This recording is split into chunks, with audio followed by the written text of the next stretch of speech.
নমস্কাৰ মই মজিদ বন্ধুসকল বলগতে চাওক আজি সন্ধিয়াৰ 7টা গুৰুত্বপূৰ্ণ খবৰ।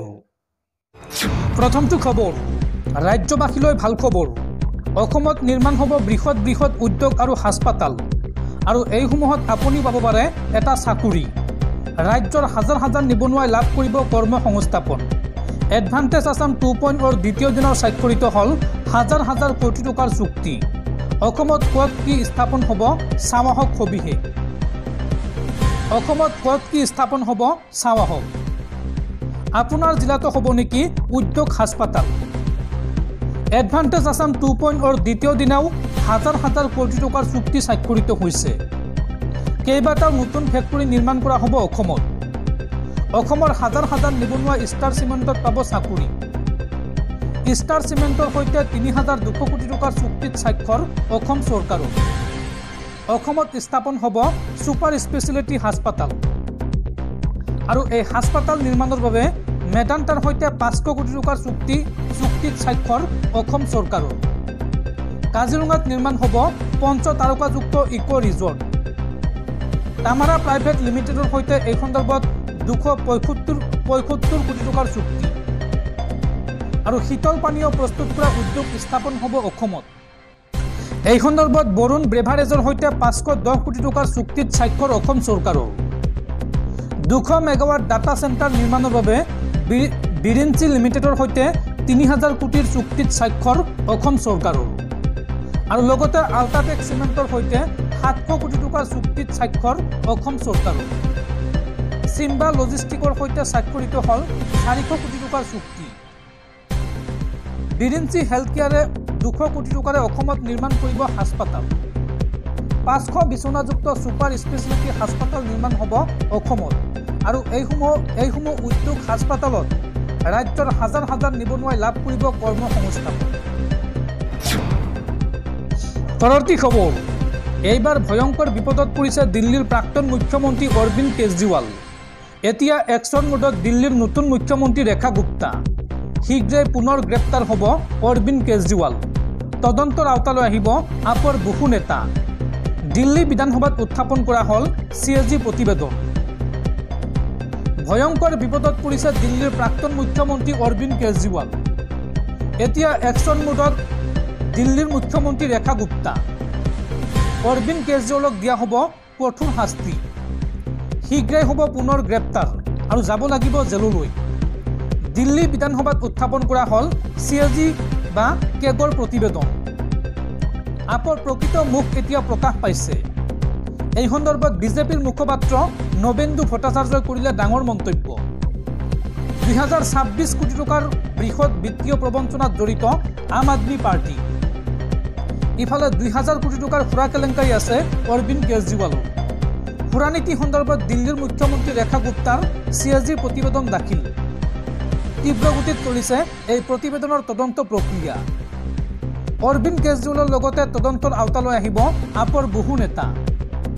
দিল্লী বিধানসভাত কম্পট্ৰলাৰ এণ্ড এডিটৰ জেনেৰেল CAGৰ প্ৰতিবেদন উত্থাপন হোৱাৰ পিছতেই এতিয়া বিপদ বাঢ়িছে আপৰ। পৰৱৰ্তী খবৰ গুৱাহাটীত পুনৰ ভয়ংকৰ ঘটনা। গুৱাহাটীৰ ভাড়াঘৰত পুনৰ উদ্ধাৰ হৈছে এগৰাকী যুৱতীৰ মৃতদেহ। হাতীগাঁৱৰ বিষ্ণুজ্যোতি বতৰ ভাড়াঘৰত উদ্ধাৰ হৈছে এই যুৱতীগৰাকীৰ মৃতদেহ।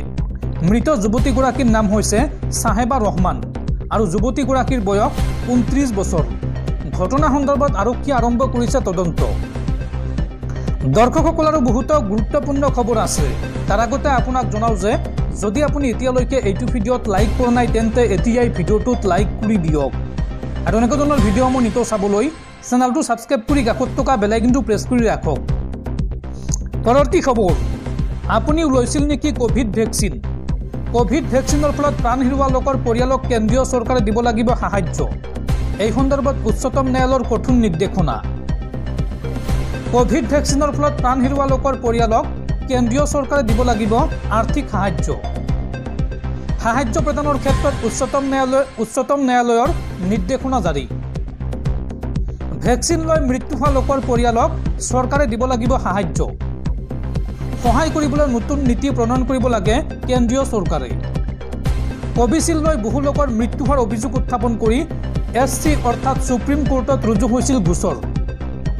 আৰু এই ভেকচিনৰ পাৰ্শ্বক্ৰিয়া সন্দৰ্ভত দাখিল কৰা গোচৰটো খাৰিজ কৰে সুপ্ৰিম কোৰ্টে। মৃত লোকৰ পৰিয়ালক সহায়ৰ বাবে দুৰ্যোগ ব্যৱস্থাপনা আইনত কোনো নীতি নাই, কিন্তু সহায়ৰ ব্যৱস্থা কৰিব লাগে বুলি সুপ্ৰিম কোৰ্টত ৰুজু কৰা হয় আন এক গোচৰ। ন্যায়াধীশ বিক্ৰম নাথ আৰু সন্দীপ মেহতাৰ বিচাৰপীঠত শুনানি আৰম্ভ হয় এই গোচৰৰ। ভুক্তভোগী পৰিয়ালক আৰ্থিক সাহায্য দিবলৈ নিৰ্দেশ দিয়ে এই দুজনীয়া বিচাৰপীঠে। অৰ্থাৎ কোভিড ভেকচিন লোৱাৰ ফলত যদি কোনো ব্যক্তিৰ মৃত্যু হয় তেন্তে সেই পৰিয়ালক আৰ্থিক সাহায্য দিব লাগে কেন্দ্ৰীয় চৰকাৰে। এই নিৰ্দেশ দিছে দেশৰ উচ্চতম ন্যায়ালয়ে। পৰৱৰ্তী খবৰ, লৰেন্স বিষ্ণৰ সহযোগীক এনকাউণ্টাৰ আৰক্ষীৰ। পলাতক হৈ থকা জিতেন্দ্ৰক এনকাউণ্টাৰ কৰিলে উত্তৰ প্ৰদেশ আৰক্ষীয়ে। পৰৱৰ্তী খবৰ, USTMৰ স্বত্বাধিকাৰী মহবুবুল হক সহ 5 গৰাকী শিক্ষকক 4 দিনৰ বাবে আৰক্ষীৰ জিম্মালৈ প্ৰেৰণ আদালতৰ। আৰু এতিয়া জেলৰ পৰা লৈ গৈ পাথাৰকান্দি আৰক্ষীয়ে চলাব জেৰা। পৰৱৰ্তী খবৰ, ৰাজ্যত পুনৰ সংঘটিত হৈছে আন এক ভয়ংকৰ ঘটনা। শিৱৰাত্ৰিৰ দিনাই পোহৰলৈ আহিছে ৰাজ্য কঁপাই যোৱা ভয়ংকৰ ঘটনা। এইবাৰ নিজ মাতৃক হত্যা কৰিলে পুত্ৰ ৰঘুনাথ চৌহান নামৰ এগৰাকী পাখণ্ডই। ঘটনা শুনিলে গাৰ নোম বিয়ৰি উঠিব আপোনাৰো। শিৱৰাত্ৰিৰ দিনাই পোহৰলৈ আহিছে ৰাজ্য কঁপোৱা ভয়ংকৰ ঘটনা। নিজ মাতৃক হত্যা কৰি শৌচালয়ৰ কাষৰ গাঁতত পুতি থলে ৰঘুনাথ চৌহানে। প্ৰায় 17 দিনে সন্ধানহীন হৈ আছিল লক্ষী চৌহান নামৰ মহিলাগৰাকী। আৰু ৰাইজৰ সন্দেহ হোৱাত পোহৰলৈ আহিল এই ভয়ংকৰ ঘটনা। মাতৃক হত্যা কৰাৰ কথা স্বীকাৰ কৰিছে পাখণ্ড পুত্ৰ ৰঘুনাথ চৌহানে। চক্ৰ বিষয়াৰ উপস্থিতিত মাটি খান্দি মহিলাগৰাকীৰ মৃতদেহ উদ্ধাৰ কৰা হয়। আৰক্ষীয়ে বৰ্তমান গ্ৰেপ্তাৰ কৰিছে মাতৃসন্তা ৰঘুনাথ চৌহান নামৰ এই পাখণ্ডটোক। মাতৃৰ সৈতে কাজিয়াৰ পৰিণতিত এই হত্যাকাণ্ডৰ সন্দেহ প্ৰকাশ কৰা হৈছে। হত্যাকাণ্ডত সহযোগ কৰা আন এজনকো গ্ৰেপ্তাৰ কৰিছে আৰক্ষীয়ে। পাথাৰকান্দিৰ পুতনি চাহ বাগিচাত সংঘটিত হৈছে এই শিহৰণকাৰী ঘটনা। পৰৱৰ্তী খবৰ, মাৰ্ঘেৰিটাত উগ্ৰপন্থী সংগঠন আলফা স্বাধীনৰ কেডাৰৰ আত্মসমৰ্পণ। কঁঠালগুৰিত আত্মসমৰ্পণ অৰুণজয় বৰা ওৰফে উজ্জ্বল অসমৰ। পৰিয়ালৰ লোকে আত্মসমৰ্পণ কৰোৱাই এই কেডাৰজনক। পৰৱৰ্তী খবৰ, টলকৰ সংগ্ৰহক লৈ ন্যায়ালয়ৰ গুৰুত্বপূৰ্ণ নিৰ্দেশনা। পথৰ অৱস্থা বেয়া হ'লে সংগ্ৰহ কৰিব নোৱাৰিব টলকৰ। পথ ভাল নোহোৱা পৰ্যন্ত কৰ সংগ্ৰহ কৰিব নোৱাৰে চৰকাৰে। লগতে 60 কিলোমিটাৰৰ ভিতৰত স্থাপন কৰিব নোৱাৰিব কোনো টোল গেট। 60 কিলোমিটাৰৰ ভিতৰত থকা টোল গেট আঁতৰোৱাৰ নিৰ্দেশ ন্যায়ালয়ৰ। লক্ষণপুৰ বান টোল প্লাজাত মাচুলৰ পৰিমাণ 20% হ্ৰাসৰ নিৰ্দেশ ন্যায়ালয়ৰ। জম্মু কাশ্মীৰ উচ্চ ন্যায়ালয়ৰ এই ঐতিহাসিক ৰায়দানক লৈ এতিয়া দেশজুৰি চৰ্চা। পৰৱৰ্তী খবৰ, আজি অন্ত পৰিব 44 দিনীয়া মহাকুম্ভৰ।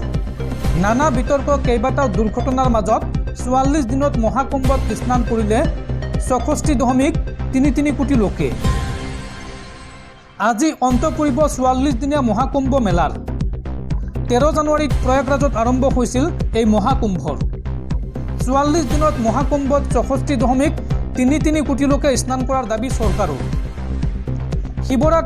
শিৱৰাত্ৰিৰ আগদিনাও ত্ৰিবেণী সংগমত 97 লাখ লোকে স্নান কৰাৰ দাবী।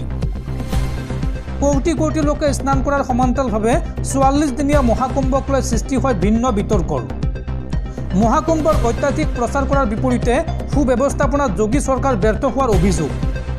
উত্তৰ প্ৰদেশ চৰকাৰৰ ব্যৰ্থতাৰ বাবে মহাকুম্ভত সংঘটিত হয় একাধিক পদপিষ্টৰ ঘটনা। স্নান ঘাটত VIP আৰু সাধাৰণ লোকৰ মাজত প্ৰভেদ সৃষ্টি কৰাৰো অভিযোগ উত্থাপন হয় যোগী চৰকাৰৰ বিৰুদ্ধে।